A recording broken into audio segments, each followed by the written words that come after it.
Doncs què vols que et digui? Home, sí, home, et conec massa bé. Alguna cosa ha canviat, a veure. Tu sempre t'has mantingut a una certa distància de tothom, vull dir, dels altres. I ara et ve de mi. L'altre dia per telèfon eres com a l'altra punta del món. Em sap greu. No, i a mi també, imagina't. Veus, o sigui, què dic? Què vols que et digui? Jo t'estimo tant com sempre, ja ho saps.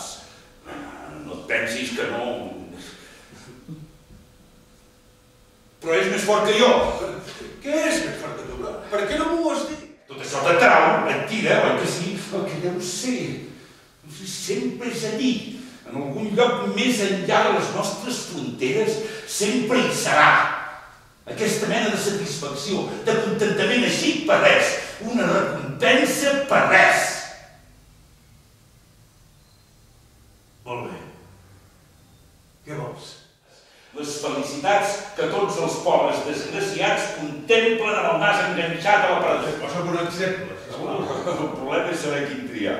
Una parella perfecta, agafats de bracet, encantats de la vida, o bé mirant-los als ulls, però amb una cueta d'ull girada cap a mi, amb una miradeta de reull cap a mi, per veure si jo contemplava, si jo m'hi fixava com s'hi ha de fixar tothom. I jo... Ja ho dic. I tu jo què? Que tu n'estaves gelós. Ara, això és veritat, això és el que tu volies, el que tu buscaves.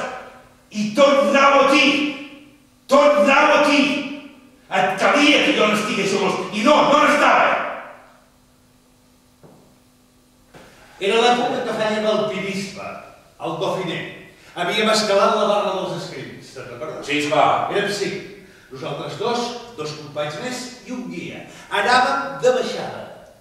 De sobte tu et vas aturar. Vas fer parar tota la cordada. I vas dir així a costó. I si ens aturéssim un moment a mirar? Paga la pena. Hi hauria d'haver algun moment més endavant. Algun moment que t'hauria fet recuperar l'esperança. L'esperança després d'això? Sí, tu no la perds mai, l'esperança.